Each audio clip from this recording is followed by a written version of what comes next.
Alors, jeudi dernier, nous avons eu par Zoom, confinement oblige, un groupe de partage biblique autour de cette parabole. Et pour nombre d'entre nous, il faut le dire, cette parabole était bien difficile à entendre. Et il y a à cela au moins 3 raisons que nous avons pu identifier. La première raison, c'est que cette histoire, en apparence, commence par une situation criante d'injustice. Alain, le maître de maison, confie 5 talents. Au second, 2 seulement. Au troisième, 1 seul, 5 fois moins qu'au premier. Quel est ce Dieu qui choisit une partition si inégalitaire, alors que nous prêchons habituellement le Dieu Père qui entoure ses enfants d'un même amour? Dès le départ, quelque chose cloche dans cette histoire. Mais cette histoire pourrait peut-être justement tout arranger. Or voilà qu'il n'en est rien. Et c'est la seconde raison pour laquelle cette parabole nous met mal à l'aise, c'est que tout comme elle a mal commencé, elle se termine mal. Le troisième larron, celui qui a enfoui son talent dans la terre, est jeté dehors, dans les larmes et les grincements de dents. Voilà une vision digne de cet enfer des flammes que dépeignaient les prédicateurs du Moyen-Âge. Voilà aussi que s'effrite pour nous l'image qui est la nôtre d'un royaume où chacun serait accueilli dans la bienveillance de Dieu. Ici, point de grâce surabondante, mais un jugement sans appel. La troisième raison relève enfin de la maxime de cette histoire. Comme dans les fables de Jean de La Fontaine, l'histoire se clôt par une petite sentence.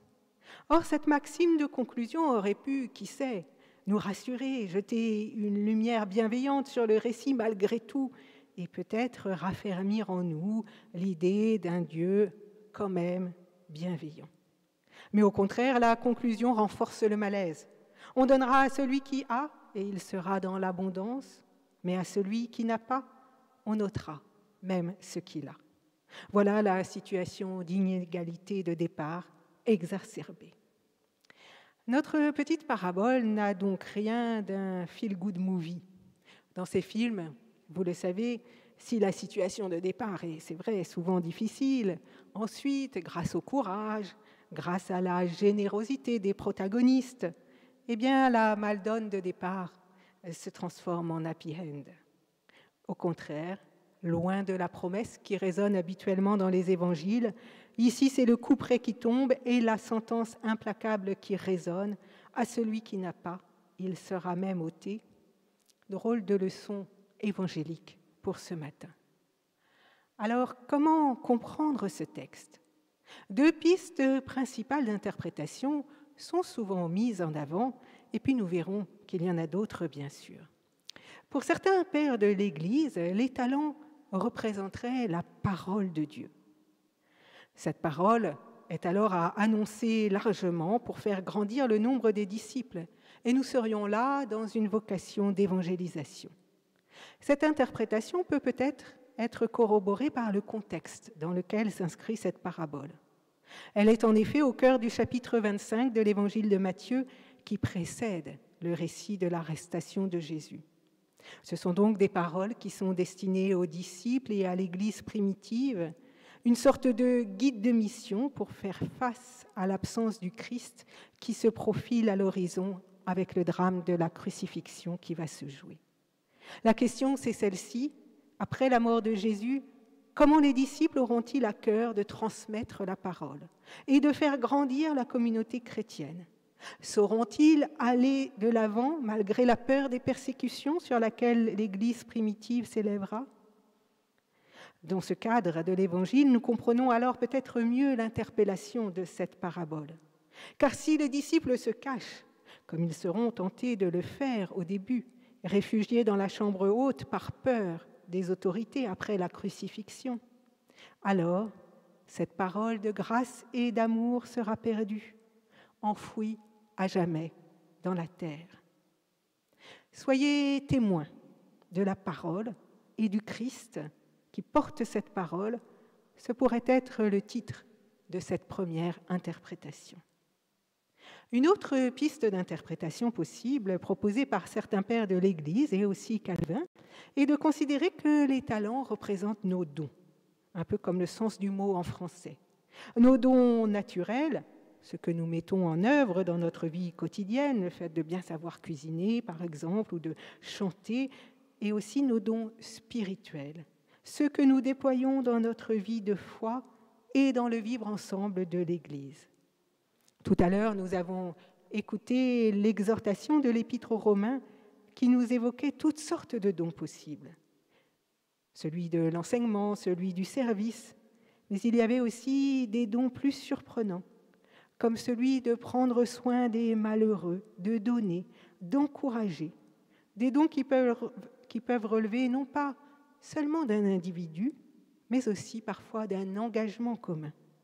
Ainsi, une paroisse pourrait élaborer son projet d'église en fonction justement de cet appel à donner, à l'encouragement, à prendre soin les uns des autres dans la compassion.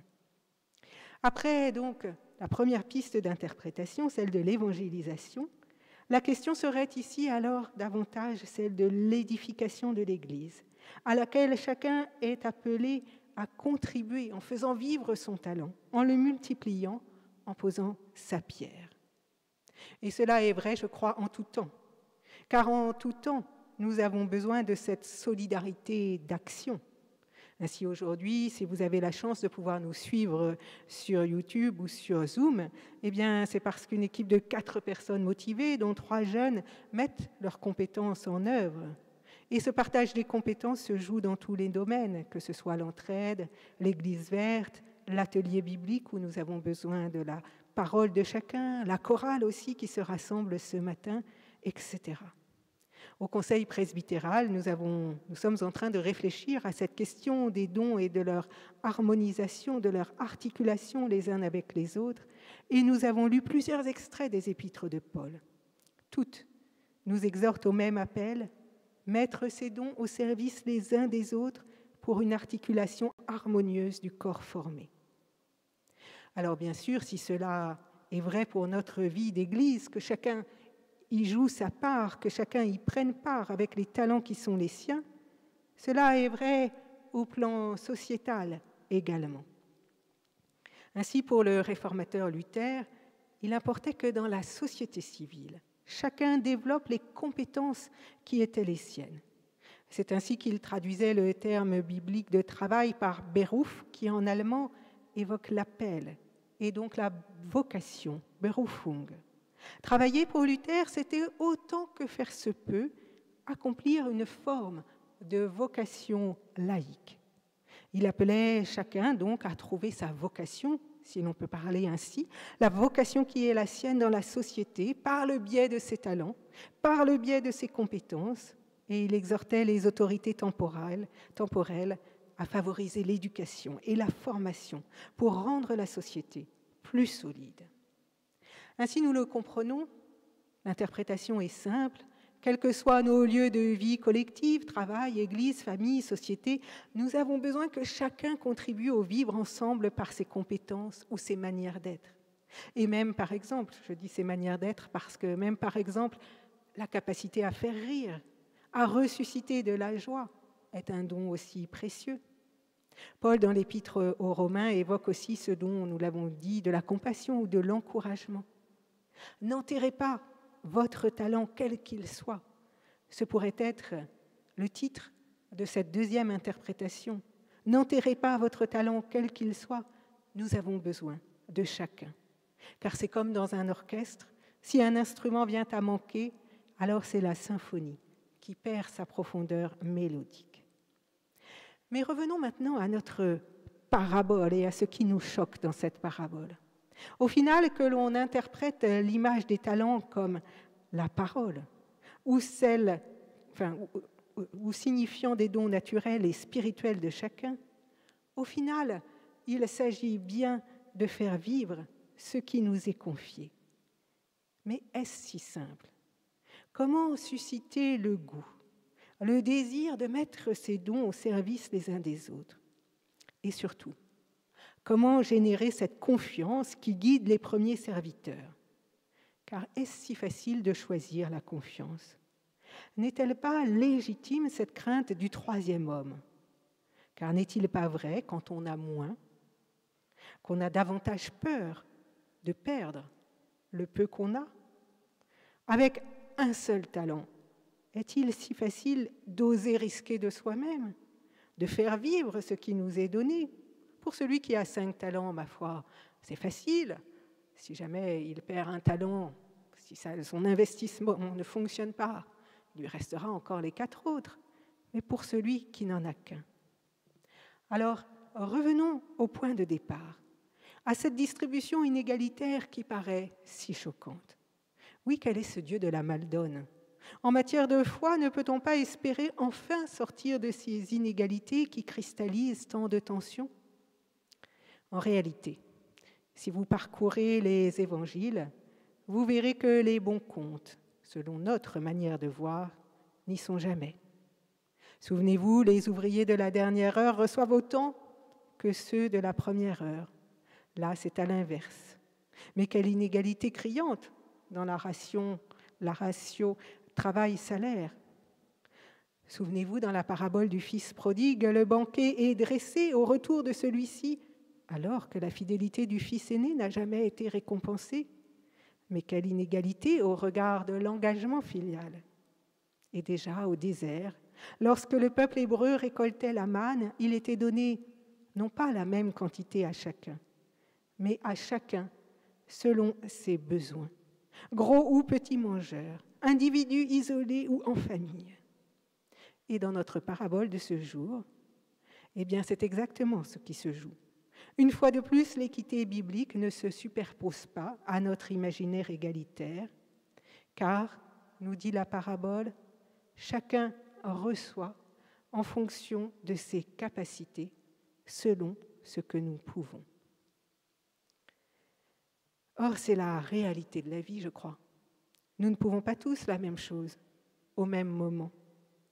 Les forces des uns ne sont pas celles des autres, selon que nous soyons dans le grand âge ou dans l'élan de la jeunesse. Le temps des uns n'est pas celui des autres, que nous soyons dans la frénésie de la vie active ou le temps libre de la retraite. Alors l'équité biblique nous désarçonne, mais elle s'efforce pourtant simplement de s'ajuster à chacun. Et n'est-il pas infiniment rassurant de savoir que Dieu donne à chacun selon sa force ou ses possibilités, qu'il ne nous est pas demandé plus que ce que nous pouvons. Mais s'il ne nous est pas demandé plus que ce que nous pouvons, encore faut-il prendre sa part. Et la question revient inlassablement. Comment éviter cette peur qui finalement pousse le troisième larron à enfouir son talent dans la terre? Comment choisir le ressort de la confiance? Et aujourd'hui, plus encore, dans ce temps du confinement. Alors réfléchissons et relisons le texte. Qu'est-ce qui empêche le troisième serviteur de choisir la confiance? Nous l'avons dit, peut-être le fait qu'il n'ait qu'un seul talent. Oui, mais non, pas tout à fait, puisque finalement il a reçu à la mesure de ses forces. Qu'est-ce qui l'empêche de choisir la confiance? L'avez-vous remarqué? Il est curieusement le seul à détenir une doctrine, un savoir sur Dieu. Il habille ce dernier d'une idée toute faite. « Je savais, dit-il, que tu es un Dieu dur et sans pitié. » Et son image intérieure, terrifiante, influence alors en négatif son comportement. Elle l'enferme dans une représentation inquiétante qui va paralyser son rapport à la vie. C'est exactement, je crois, ce qui est arrivé à Martin Luther. Terrorisé par sa peur d'un Dieu juge, se croyant menacé des flammes éternelles, il s'enfermait alors lui-même dans une spirale de pratiques sacrificielles de toutes sortes pour tenter de conjurer les mauvaises grâces de Dieu. Et c'est une parole qui le délivrera de sa prison intérieure, qui lui permettra d'accéder à une autre représentation de Dieu et de pouvoir agir différemment dans la société. En découvrant la grâce de Dieu, il pourra enfin déployer sa vie et sa foi dans la passion qui sera la sienne. Ce que je trouve particulièrement intéressant dans cette parabole, c'est la manière dont nos représentations intérieures influencent notre rapport au réel. Ici, la représentation de Dieu de ce serviteur le conduit, on pourrait dire, à un défaut d'agir. Mais aujourd'hui, certaines représentations de Dieu qui agitent le spectre de la peur contribuent à générer une violence primaire. Comment y faire face sans tomber dans le même travers? Comment inviter à la confiance qui donne cette liberté d'être que découvrent les 2 premiers serviteurs? Enfermé dans sa représentation terrifiante de Dieu, notre serviteur se replie sur lui-même. L'histoire donc se termine mal. Mais, disait l'une des participantes lors du partage biblique, la conclusion de cette histoire qui se termine mal ne relève-t-elle pas d'un défaut de solidarité? Les 2 premiers n'auraient-ils pas pu encourager le 3e à risquer de lui-même en faisant vivre le talent confié? Et nous revenons là à ce rôle d'encouragement que Paul met si joliment en avant dans son épître aux Romains. Alors si nous réécrivions la fin de la parabole, et pourquoi pas? Bien sûr, nous ne pouvons pas choisir, nous ne pouvons pas changer le texte en lui-même. D'ailleurs, il perdrait son exhortation. Mais dans nos vies, nous pouvons changer notre manière d'être et d'agir. La parabole ne scelle pas l'avenir, elle ne fige pas ce qui sera. Par le détour d'une histoire, elle vient éclairer simplement les choix que nous posons. Et elle nous laisse libres d'imaginer et libres de mettre en œuvre d'autres manières de faire pour que la confiance l'emporte sur la peur. La conclusion nous déplaît? Eh bien, je trouve finalement que c'est une bonne chose, car l'histoire n'est là que pour nous aiguillonner. Comment aujourd'hui dans notre société faire reculer la peur? Comment peut-être faire vivre une fraternité qui permette à chacun de se sentir inclus, accompagné, participant d'un engagement commun, au point de pouvoir risquer de soi-même dans le don et le partage? Je crois que c'est le défi plus que jamais de notre société. Ce défi peut-être peut nous faire peur, mais c'est le sens de notre parabole. La peur est mauvaise conseillère. Alors, comment réfléchissons-nous ensemble à un vivre collectif qui génère, autant que faire se peut, la confiance? Il y a 15 jours, nous avions réfléchi sur les béatitudes et sur ce qu'est le bonheur. Et nous avions vu que le récit des béatitudes ne présente pas le bonheur comme nous aurions pu nous y attendre, c'est-à-dire comme une sorte de félicité à laquelle on accéderait de façon plus ou moins durable. Loin de cette image statique, un peu comme dans notre parabole, les béatitudes nous invitent au contraire à une confiance agissante, seule capable de rendre l'espérance tangible. Alors aujourd'hui, je crois que Dieu nous confie la vie, l'amour à partager, la force de nous engager, l'espérance qui éclaire les regards et la joie qui réjouit notre âme. C'est bien précieux, c'est à nous qu'ils sont confiés.